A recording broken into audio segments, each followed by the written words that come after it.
Assalamualaikum everyone, this is D2 8th edition, chapter number 4 exercise 4B question 11 करने की कोशिश करते हैं हम इसमें। ठीक है, तो भाई इन्होंने कहा है expand each of the following expression. Okay, no problem.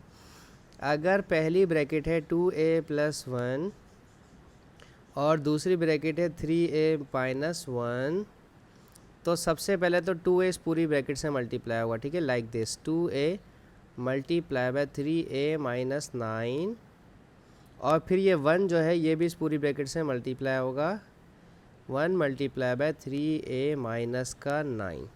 ठीक है, अब ये 2 जब इस 3 से मल्टीप्लाई होगा तो बन जाएगा 6, और a दोनों के पास है तो स्क्वायर हो जाएगा, और 2 जब इस 9 से मल्टीप्लाई होगा तो बन जाएगा 18, 2 9 18, और a एज इट इज़ आ जाएगा। अगर आप सेकंड ब्रैकेट से पहले गौर करें 1 लिखा हुआ है, तो 1 जब भी किसी नंबर से मल्टीप्लाई होता है तो कोई चेंजेस नहीं होती। ए स्क्वायर वाली टर्म कोई भी नहीं है, इसलिए एज इट इज़ आ जाएगा। लेकिन ये देखें, ये दो टर्म्स आपके पास सेम फैमिली की हैं, ए फैमिली की। ठीक है, एक के पास 18a है और एक के पास 3a। तो आप क्या लिखेंगे, प्लस माइनस माइनस 18 में से 3 माइनस हुआ तो हो जाएगा 5, हाँ 15, ये हो जाएगा 15 ऑफ a, साइन आएगा माइनस का, और माइनस का 9 एज इट इज़ रहेगा। ठीक है, अच्छा कुछ टीचर्स इसको कहते हैं फर्दर सॉल्व कर दें। 3 कॉमन लेंगे तो 3 2 6, 3 5 15a, -3 3 9, ऐसे भी आंसर दे सकते हैं। इस तरह से भी आंसर छोड़ सकते हैं और इस तरह से भी अपने आंसर को छोड़ सकते हैं। ठीक है, ये हो गया हमारा ऑप्शन नंबर ए। ठीक है, अच्छा अब हम देखते हैं इसका option number B part. B part में कहते हैं कि 5b - 2 मल्टीप्लाई बाय 5b + 7। ठीक है, तो ये 5b पहले मल्टीप्लाई होगा इस पूरी ब्रैकेट के साथ। सही है, अब हम इसे मल्टीप्लाई करवाते हैं, मल्टीप्लाई फॉर्म में लिख देते हैं 5b मल्टीप्लाई बाय 5b + 7, और ये -2 भी मल्टीप्लाई होगा इस पूरी ब्रैकेट के साथ। ठीक है, तो हम इसको लिखते हैं -2 मल्टीप्लाई बाय 5 ऑफ b और +7। अब ये डिस्ट्रीब्यूटिव प्रॉपर्टी है, 5b को 5b से मल्टीप्लाई करवाएं, 5 5 25, और b से मल्टीप्लाई हुआ तो b स्क्वायर। 5 को 7 से मल्टीप्लाई करवाएं तो 35, और b अकेला रहेगा। इसको बारी बारी दोनों नंबर से मल्टीप्लाई करवाना है, तो 2 5 10b, और माइनस प्लस माइनस 2 7 14। अब आप गौर करें तो सिर्फ इन दोनों को ही प्लस माइनस कर सकते हैं, बकाया 25b स्क्वेयर और माइनस का 14 जो कि कांस्टेंट है ऐसे ही रहेगा। अगर हम बीच वाले नंबर्स को देखें तो 35 में से 10 माइनस किया तो बच जाएगा 25 ऑफ b, और sign of the bigger value. ये हो गया हमारा क्वेश्चन नंबर बी पार्ट। अब हम देखते हैं इसका सी पार्ट। ठीक है, सी पार्ट में कह रहे हैं कि 4c - 5 multiply by 7 of c - 10।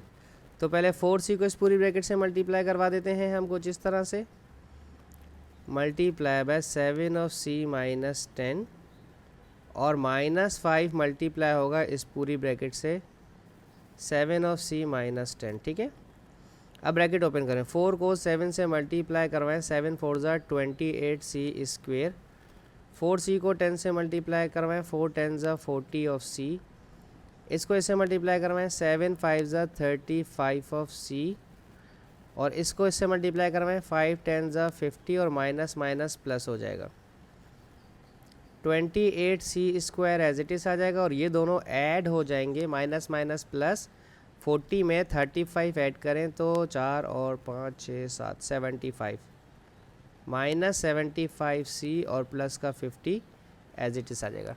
Right, अब हम देखते हैं इसका ऑप्शन नंबर डी। बहुत इजी क्वेश्चन है ये वाले, ठीक है ना, तो इसमें इतनी कन्फ्यूजन होनी नहीं चाहिए।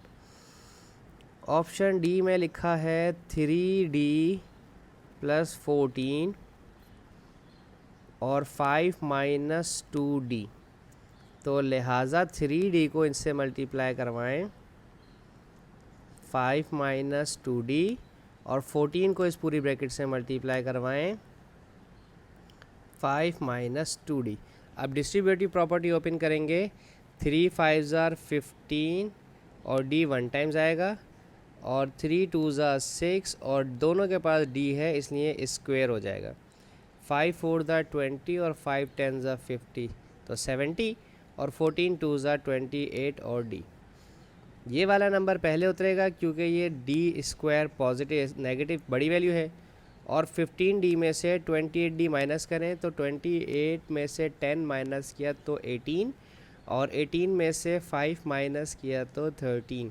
सो माइनस का 13 डी और 70 ऐसे ही आ जाएगा। ठीक है, मेरा माइनस थोड़ा सा गड़बड़ करता है तो होप मैं चाहूँगा कि आप इसे देख लीजिएगा कि 12 आ रहा है या 13 आ रहा है। ठीक है, ये आ गया ऑप्शन डी का आंसर। अब हम देखते हैं ऑप्शन नंबर ई का आंसर। ऑप्शन ई हमारे पास है 1 minus F multiply by 17f plus 16। तो पहले 1 मल्टीप्लाई होगा सेकंड ब्रैकेट से, लेकिन मुझे नहीं लगता कि कोई ख़ासा फ़र्क पड़ेगा, और माइनस एफ मल्टीप्लाई होगा 17f प्लस 16 से। तो 17 से 1 को मल्टीप्लाई करवाया तो 17f प्लस 16 और माइनस f को 17f से मल्टीप्लाई करवाया तो 2 दफ़ा f होने की वजह से स्क्वायर होगा और f जब 16 से मल्टीप्लाई होगा तो 16f बनेगा और साइन आएगा नेगेटिव का। तो असेंडिंग डिसेंडिंग ऑर्डर में माइनस 17f स्क्वायर पहले आएगा और ये है 17f पॉजिटिव का और ये है 16f नेगेटिव का। तो प्लस माइनस माइनस 17 में से 16 माइनस हो तो 1f बचा, sign of the bigger value, और 16 हमारे पास एज इट इज़ रहा जो ये वाला था कांस्टेंट। ठीक है, ये हो गया ऑप्शन ई। अब हम देखते हैं इसका option number F part. F में है 19 माइनस 3h और 10 माइनस 9h। ठीक है, तो पहले 19 को इन दोनों ब्रैकेट से मल्टीप्लाई करवाना है, डिस्ट्रीब्यूटिव प्रॉपर्टी की तरह ओपन करना है, और माइनस 3h को इन दोनों से मल्टीप्लाई करवाना है। 19 10 ज़ार 190 और 99 ज़ा कितना होता है भाई, 190 में से 10 निकाले तो 180 और 180 में से 9 निकाले तो 171। 9 9 ज़ा 81 और 9 ठीक है 171h। इसको इससे मल्टीप्लाई किया माइनस 3 10 ज़ार 30h, माइनस को माइनस से मल्टीप्लाई किया प्लस, 3 को 9 से मल्टीप्लाई किया 27, h को h से मल्टीप्लाई किया h स्क्वायर। तो अब जो h स्क्वायर वाली वैल्यू है वो पहले लिखी जाएगी और इन दोनों को ऐड कर लीजिए। उसकी वजह क्या है कि ये दोनों जो हैं हमारे पास, यार ये बड़ी बदतमीज़ी वाली बात है, मैं ओवल बनाना चाहता हूँ, ये स्क्वायर कर देता है। इन दोनों को ऐड कर दें क्योंकि दोनों माइनस हैं, तो ये हो जाएगा जनाब 170 200 201 ऑफ h और बाकी मेरे पास प्लस 190 कांस्टेंट में एज इट इज़ रहेगा। ठीक है, तो ये क्वेश्चन नंबर 11 पे हमारा ख़त्म हुआ। इसके साथ ही होप सो ये क्वेश्चन समझ आया हो। Thank you so much for watching my channel. अल्लाह हाफिज़।